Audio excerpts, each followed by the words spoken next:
Você já teve mágoa de alguém alguma vez? Já parou de conversar com alguém alguma vez? Já sofreu uma injustiça nas mãos de alguém alguma vez? Alguém já falou mal de você ou já fez mal a você alguma vez? Você já rompeu relacionamento com alguém achegado alguma vez? Hoje eu quero tratar deste assunto. Perdão, a cura dos relacionamentos. Então não vai embora não, porque logo depois da vinheta nós estaremos de volta. O perdão não é uma opção, é uma necessidade. Nós não somos uma pessoa perfeita, nem viemos de uma família perfeita, nem nos casamos com uma pessoa perfeita. Nós não temos filhos perfeitos. Nossa família não é perfeita. Portanto, mais hoje ou mais amanhã, nós vamos ter motivos de queixas uns contra os outros. Vamos bater cabeça. Às vezes até por ruído de comunicação. Talvez até porque estamos tendo uma percepção, a outra pessoa tem outra percepção e com isso entramos em conflito. Portanto, relacionamentos truncados, feridos, podem acontecer na jornada da vida, dentro da família. Sua família tem problema? Qual família não tem problema? Alguma vez você já teve algum embate lá dentro da sua casa? Com seus irmãos, com seus parentes? Então, esse assunto não é um assunto para algumas pessoas, não. Isso é para você, é para mim, é para nós. O perdão, a cura dos relacionamentos. O problema do perdão é intrapessoal, porque às vezes nós precisamos perdoar nós mesmos. O problema do perdão é interpessoal, relacionamento com outras pessoas. Às vezes o problema do perdão é internacional. Vivemos num mundo de guerras, de conflitos, de tensões. Nós assistimos hoje uma nação invadir a outra, bombardear a outra. Nós vemos hoje nos bastidores gente nutrindo, alimentando o sentimento de terrorismo para destruir o outro. Nós vivemos hoje uma guerra ideológica, perversa. Ideologias tão nocivas que, se abraçadas, levam a família, levam a nação à bancarrota, ao colapso moral, econômico e espiritual. As tensões estão no ar. Vivemos numa sociedade com a corda esticada. Vivemos numa sociedade onde muros são levantados, mas pontes de contato não são construídas. Vemos pessoas exercendo o poder, depois de eleitas, continuando no palanque, esticando a corda, em vez de exercer uma postura de estadista e reunir a nação, e ajuntar os cacos, e construir uma nação forte e unida, coesa, para o progresso de todos. As mídias sociais agravaram ainda mais essa problemática, porque encontramos todo dia o que se chama de assassinato de reputação. Quer engajamento? Acusando o outro, ferindo o outro, acusando o outro, levantando falsos do outro, espalhando boatarias e gerando ainda mais crise e crise e crise.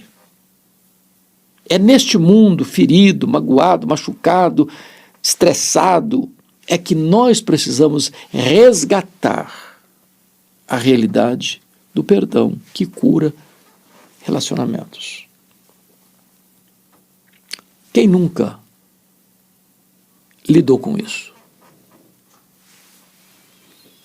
Então, eu gostaria de ver o que a Bíblia diz e tirar daqui algumas lições para nós. Em primeiro lugar, quero remeter você ao texto de Colossenses capítulo 3, versículo 12 e 13, quando trata lá que nós devemos perdoar assim como Deus em Cristo nos perdoou. Obviamente, não há quem não peque. Se não há quem não peque, precisamos de perdão. E se Deus não nos perdoa, nós estamos condenados, porque o salário do pecado é a morte. Agora, Deus nos perdoa e Deus, ao perdoar-nos, Ele apaga as nossas transgressões. Ele desfaz o nosso pecado como a névoa. Ele lança para trás das suas costas as nossas iniquidades e Ele joga no fundo do mar as nossas transgressões. A Bíblia diz que Deus perdoa os nossos pecados e deles não mais se lembra. Ou seja, Deus não mais joga no rosto daquela pessoa que foi perdoada o seu pecado. Deus não cobra mais de nós a nossa dívida. Portanto, se nós fomos perdoados e perdoados por Deus, devemos perdoar como Deus em Cristo nos perdoa. Todo perdoado precisa perdoar. Eu não posso ser perdoado e reter só para mim o perdão e não conceder perdão a quem me ofende. Porque como Jesus ensinou na chamada oração do Pai Nosso, o pedido é este: Pai, perdoa-nos as nossas dívidas, assim como nós perdoamos aos nossos devedores. Se eu não perdoo aos meus devedores, em vez de pedir perdão para mim, estou pedindo juízo e condenação. Ou seja, não há perdão vertical se não há perdão horizontal, não há perdão do céu se não há perdão na terra, não há perdão de Deus se não houver perdão entre os homens. Agora, a pergunta é: até quando devo perdoar? Foi a pergunta de Pedro. Senhor, até quantas vezes meu irmão peque contra mim que eu devo lhe perdoar? Até 7 vezes? Pedro está aqui exercendo uma espécie de ufanismo teológico, de otimismo quase que irreal. Será que eu vou perdoar até 7 vezes? Você já perdoou alguém até 7 vezes? Errou a primeira vez, você perdoou. A segunda, você perdoou. A terceira vez, você perdoou. A quarta vez, você perdoou. A quinta vez, você perdoou. A sexta vez, você perdoou. A sétima vez, você perdoou. Será que você tem essa disposição de perdoar até 7 vezes? Jesus desconcerta a teologia de Pedro e a matemática de Pedro quando responde: não, Pedro, não é até 7 vezes, mas é até 70 vezes 7. É claro que Pedro não tinha estudado o Kumon na sua época, talvez porque ele era o camarada que vendia peixe, ele sabia fazer contas rápidas porque precisava de cobrar o seu produto e receber os valores. Mas quando Jesus diz que você deve perdoar até 70 vezes 7, ele não está falando que você deve perdoar 490 vezes e acabou. Não. Isso é um símbolo, isso é um emblema. O que Jesus está nos ensinando é que o perdão é ilimitado. Assim como Deus nos perdoa de forma ilimitada, assim devemos perdoar de forma ilimitada. Talvez o nosso problema é que nós não fazemos conta de quão grande é a dívida que nós tínhamos com Deus e qual é o tamanho da dívida que Deus nos perdoou. Jesus contou uma parábola para nos orientar nisso. Contou a parábola do homem que acertava as contas, o rei que acertava as contas com seus súditos, e encontra um que lhe devia 10.000 talentos. Isso não nos espanta, porque essa palavra talento é uma palavra que nós não conhecemos, não faz parte do nosso vocabulário, não faz parte do nosso acervo cultural. Mas quando Jesus conta a parábola que um homem foi perdoado de 10.000 talentos, ele está falando de uma cifra astronômica, impagável. Um talento são 35 quilos de ouro. 10.000 talentos são 350.000 quilos de ouro. Para o salário da época, que era um denário por dia, para um homem granjear 10.000 talentos, ele teria que trabalhar 150.000 anos. Obviamente, impossível de quitar essa dívida. Ela é impagável. Então, é importante entender qual o tamanho do perdão que você e eu recebemos de Deus.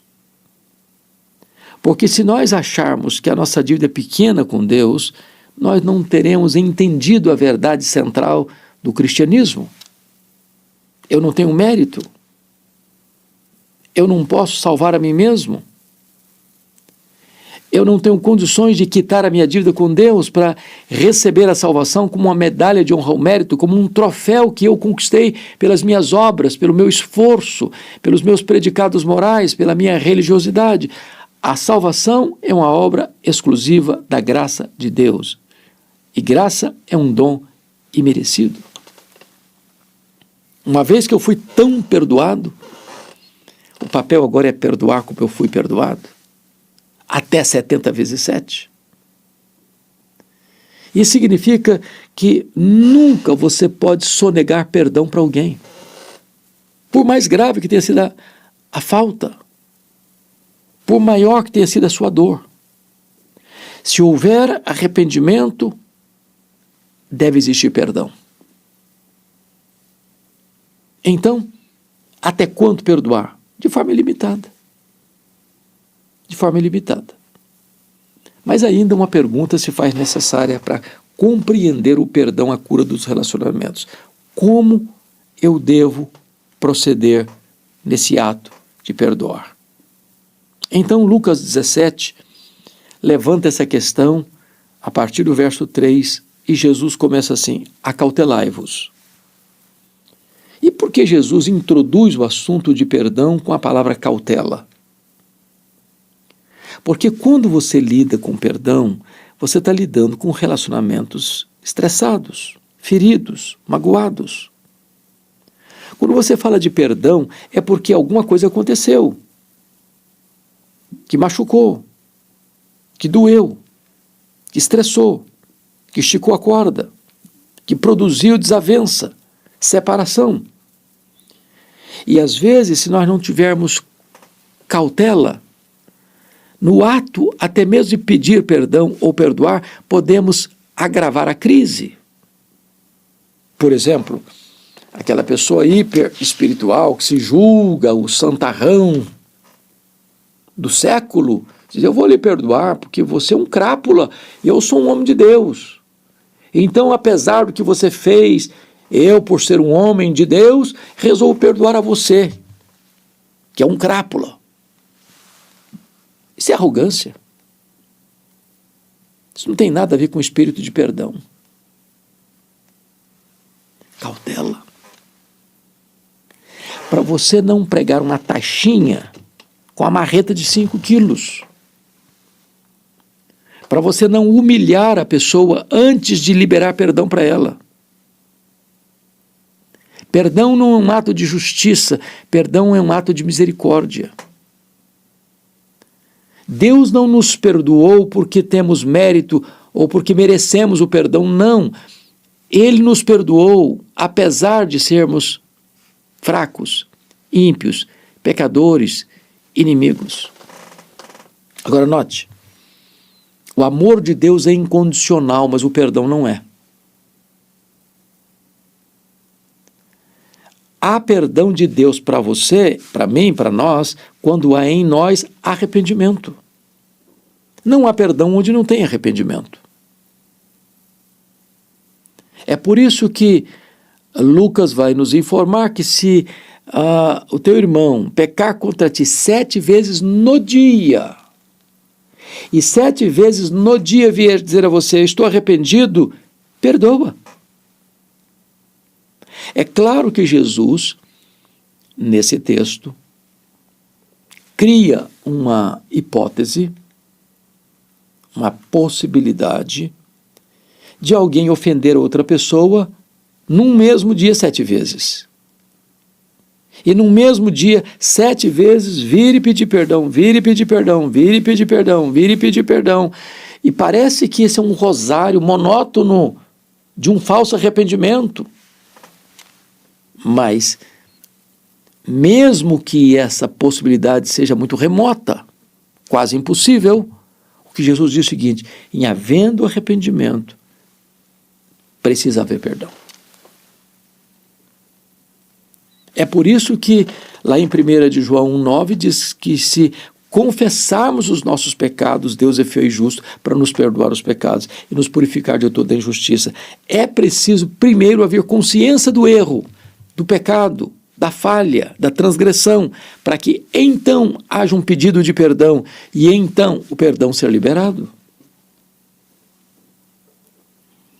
Quando os discípulos ouviram de Jesus esta fala de uma pessoa perdoar quem lhe ofendeu 7 vezes no mesmo dia, os apóstolos disseram: Senhor, então o Senhor aumenta-nos a fé, porque a régua está colocada muito em cima, o padrão está muito alto.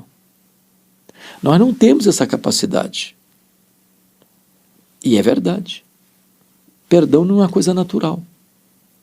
Você não perdoa porque você foi bem criado, porque você tem uma personalidade amena, um temperamento mais manso. Não. Perdão é uma obra da graça de Deus no nosso coração. O que acontece com as transgressões? Estressa relacionamentos. Então, vou começar a citar exemplos bíblicos. Você se lembra de como o Jacó saiu de casa, fugido, diante de uma ameaça de morte do seu irmão Esaú. O Jacó tinha mentido, tinha enganado, tinha traído. Já era um homem de 77 anos. E seu irmão se sentiu tão injustiçado porque o seu pai concede a bênção a Jacó, pensando que o Jacó fosse o Esaú. E ele disse: quando meu pai morrer, eu vou matar o Jacó. A mãe do Jacó e do Esaú, a Rebeca, disse para o Isaac: olha, nós temos que mandar o nosso filho embora de casa, e vamos lá mandar lá para os nossos parentes, que se ele casar com moças aqui da região, como Esaú casou, são amargura de obra para nós, então vamos mandá-lo para lá, até que passe também essa fúria do Esaú. Só que o Jacó saiu de casa e ficou 20 anos fora de casa. A Rebeca não viu seu filho voltar, morreu nesse período. 20 anos, Jacó constituiu família, Jacó ficou rico. Mas aquela mágoa, aquela dor, aquele problema estava pulsando em seu coração. 20 anos depois ele volta com medo de encontrar seu irmão. Quis Deus que o encontro não fosse uma guerra, mas uma reconciliação de beijos, de abraços e de afetos. Mas é possível que dentro da própria família haja irmãos que não conversam. Haja irmãos que estão brigados. Haja irmãos que estão lutando uns contra os outros e não juntos em favor uns dos outros. Me permita um outro exemplo. Nessa família de Jacó, o José é o filho primogênito da Raquel, a esposa amada de Jacó. E Jacó não é sábio na criação dos meninos, passa a amar mais José do que seus outros filhos, dando prestígios a José mais do que os outros filhos, traduzindo esse prestígio numa túnica de mangas compridas. Houve ciúme, houve inveja, houve ódio no coração dos irmãos de José por José, até o ponto que, numa dada ocasião, esses irmãos venderam José a uma caravana de ismaelitas que estavam indo para o Egito. Venderam como escravo e ocultaram o crime do pai, sabotando a verdade, pegando a túnica de José, rasgando, empapuçando-a de sangue de carneiro e bode e enviando para o pai. Diz, olha, vê se essa aí não é a túnica de seu filho. E José passou 22 anos antes de ver alguém da sua família. Seu pai chorou tantos anos pensando que José estava morto, dilacerado por uma besta fera. Até o dia que os irmãos de José foram ao Egito. José os reconheceu, mas não se manifestou a eles de princípio. O medo, a dor, a mágoa estava ainda lá. Foi necessário existir o perdão. E José os perdoa. E José os recebe. E José os acolhe. E José manda trazer o seu pai. E vieram 70 pessoas para o Egito. José os manteve na melhor terra do Egito. Eles ficaram com medo de José. E José disse, não, Deus me enviou adiante de vós. Foi Deus que me trouxe para cá, para a preservação da própria vida de vocês. Vocês intentaram mal contra mim, mas Deus o transformou em bênção. Houve cura dos relacionamentos.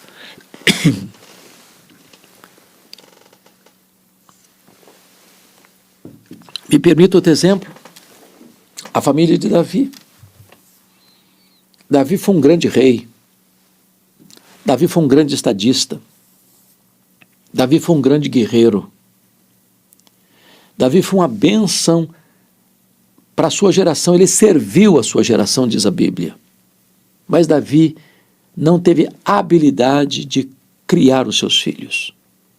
Houve guerra dentro da sua casa. O Aminon, seu mais velho, estuprou Tamar, sua irmã. Absalão vingou-se da irmã, que era sua irmã de pai e mãe, e matou seu irmão Aminon. Davi perseguiu Absalão. Depois de 11 anos sem conversar com o filho se rebela contra o pai para matar o pai e tomar o trono do pai. E nessa empreitada, o Absalão morre. Davi está velho, doente, de cama. E o trono era para ser entregue a Salomão, mas Adonias, que nunca fora contrariado pelo pai, usurpa o trono e se autoproclama rei. Davi ainda consegue reverter a situação e ungir Salomão como rei sucessor. E mais tarde Salomão mata seu irmão Adonias. Sangue derramado na casa de um homem de Deus, dentro da família, porque faltou perdão, a cura dos relacionamentos. Então, eu quero conclamar você a perdoar. Se alguém machucou você, se alguém feriu você, se alguém foi injusto com você, tome a decisão de perdoar. Tome a decisão de espremer o pus dessa ferida. Porque se você guardar mágoa no seu coração, você vai ser o maior prejudicado. Guardar mágoa no coração é como você beber um copo de veneno pensando que o outro é quem vai morrer. Guardar mágoa no seu coração é você travar os seus próprios pés e você vai ser impedido de fazer uma caminhada.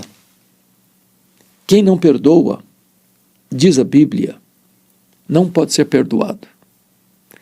Quem não perdoa, não pode orar. Quem não perdoa, não pode trazer a oferta a Deus no altar. Quem não perdoa, é entregue aos verdugos da consciência, aos flageladores da alma. Quem não perdoa vive no pelourinho do diabo, sendo açoitado pela culpa. Não importa quão grave seja o pecado que a pessoa cometeu contra você, ou quão profunda seja a injustiça que você sofreu. Perdoe. Eu já disse em algumas das minhas mensagens o drama que eu vivi no ano de 1982, quando eu comecei meu pastorado em Bragança Paulista. Meu irmão, acima de mim, havia completado no dia 1º de agosto de 82, 27 anos. E no dia seguinte, dia 2, ele foi assassinado pelo primo primeiro da sua mulher. A dor foi tão grande que eu perdi a voz quando recebi a notícia. Mas quando Deus devolveu as minhas forças, a primeira palavra que eu proferi foi esta: eu perdoo o assassino. Aliás, eu não tinha outra opção. Ou perdoava ou adoecia. Ou perdoava ou a minha vida transformar-se no inferno. Ou perdoava ou teria que abandonar o ministério. Mas eu posso lhe garantir que o perdão é maior do que o ódio. O perdão cura. O perdão liberta. O perdão é a asepsia da alma, é a faxina da mente, é a alforria do coração. Quando você perdoa, você se torna uma pessoa parecida com o Pai. Ele é o Deus que tem prazer na misericórdia e é rico em perdoar. Não levante muros. Construa pontes de contato. A Bíblia diz que há 6 pecados que Deus abomina, mas o 7º, 6 pecados que Deus detesta, mas o 7º a alma de Deus abomina. E o pecado que mais a alma de Deus abomina é aquele que semeia contenda entre os irmãos. É gente que leva e traz. É gente que espalha boataria. É gente que no clique do seu dedo nas mídias sociais espalha contendas, joga uma pessoa contra outra, denigre a imagem da pessoa, são verdadeiros assassinos de reputação. Não, Deus não nos chamou para desavenças. Deus não nos chamou para destruir a imagem, a figura, a reputação, o nome das pessoas. Deus nos chamou para amar até os nossos inimigos. Deus nos chamou para construir pontes em vez de cavar abismos. Deus nos chamou não para levantar paredes e muros de separação, mas Deus nos chamou para fazer conexões. De sermos pacificadores, ministros da reconciliação. Então hoje eu conclamo a você em nome de Jesus. Não crie confusão.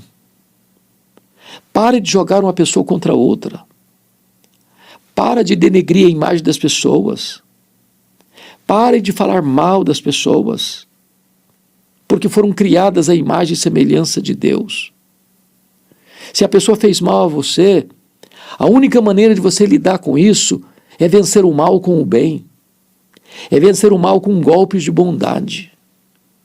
É desta maneira que nós seremos conhecidos como filhos de Deus. Os pacificadores serão chamados filhos de Deus, porque o Deus a quem servimos é o Deus da paz. Bom, eu vou ficar por aqui, mas vou fazer um pedido a você. Se essa mensagem fez sentido para você, compartilha, envia para uma pessoa que você conhece que está lidando com esse problema. Se você é essa pessoa, aproprie-se dessa palavra.